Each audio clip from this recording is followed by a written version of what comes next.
Hi guys, it's me, HelloCris. In the fourth part of this series, I'll show you how to sew with your sewing machine. Don't forget to check out the other parts of this series before watching this one. Now, let's get into it. Before starting to sew, there's something really important to know about your sewing machine. Don't use the pedal with shoes on. Well, I mean, try it if you want, but you get what I mean instantly. Use the pedal with socks instead. The pedal is pressure activated. The harder you step on it, the faster your machine will sew. This is the perfect excuse to dress cozy when sewing. Now, the first thing you must learn to do is sewing straight. Easy peasy lemon squeezy. Grab some scrap fabric, it can be an old bed sheet or t-shirt. Then raise the presser foot with its lever. You can find it behind the needle, around here. Place the fabric under it wherever you want to start your stitches and then lower the lever. This will keep your fabric in place. While gently holding your fabric, press the pedal for a couple of seconds and see what happens. It's sewing! Whenever you start sewing, you must stitch a couple of times normally, and then press this button right here for a couple of seconds. As I've told you during this series, it sews backwards. Sewing back and forth once when starting and then when finishing creates a knot that will prevent the thread from becoming undone. So now that you've secured your first stitches, you can press the pedal again and keep on sewing normally. Place your hands gently on both sides of the fabric to guide it, but without adding too much tension. The machine will drag the fabric for you, so just go with the flow. Once you've reached the end, remember to press the reverse button before stopping. Raise your presser foot lever and pull the fabric away from the needle. Cut with some scissors the thread, but remember to leave 4 to 5 fingers of leftover thread on the machine.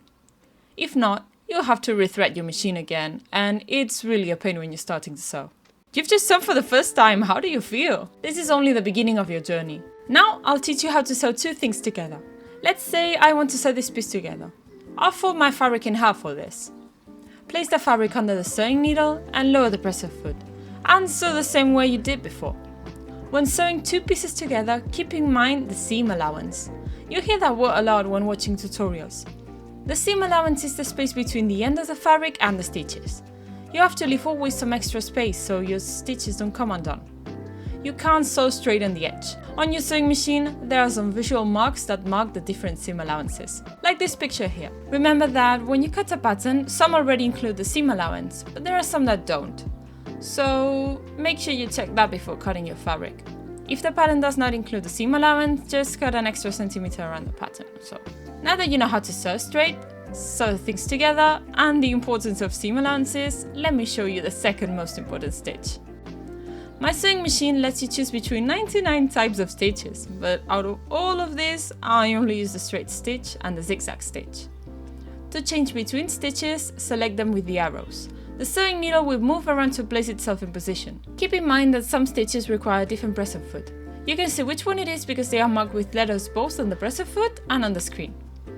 As I told you in the second video of this series, you can also change how long or wide you want your stitches to be. Just play around with your scrap fabric and see what's your favorite config. The zigzag stitch is the second only stitch that you will probably use. It's used to prevent fraying on your fabric. Fraying is when your fabric starts on stitching itself. Some fabrics fray more than others, but the zigzag stitch is a must every time.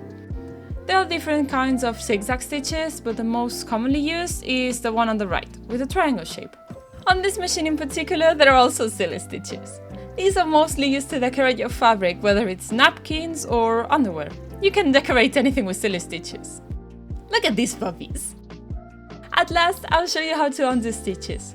This piece of fabric that we sewed together a while ago, well, I messed up, and I want to remove the stitches, but how do I do it? You see this pointy tool thing right here? This is called a seam ripper. It's used to undo stitches, and it's really easy to use. It works kind of like a craft blade. You just have to shove the pointy part under the stitch, and then push. This will break the thread and therefore break the stitch open. My tip if you are unsewing a large piece of fabric with many stitches is to break one in every 3 stitches and then pull on the thread in the back. If you are brave enough, you can also slide it through the stitches in between the fabric, just like this. You have to be careful though, because it can break your fabric. Now you're ready to start sewing stuff together. On the next video, I'll show you the best beginner-friendly project ever, a tote bag. Are you excited? See you guys right in the next video. Bye bye!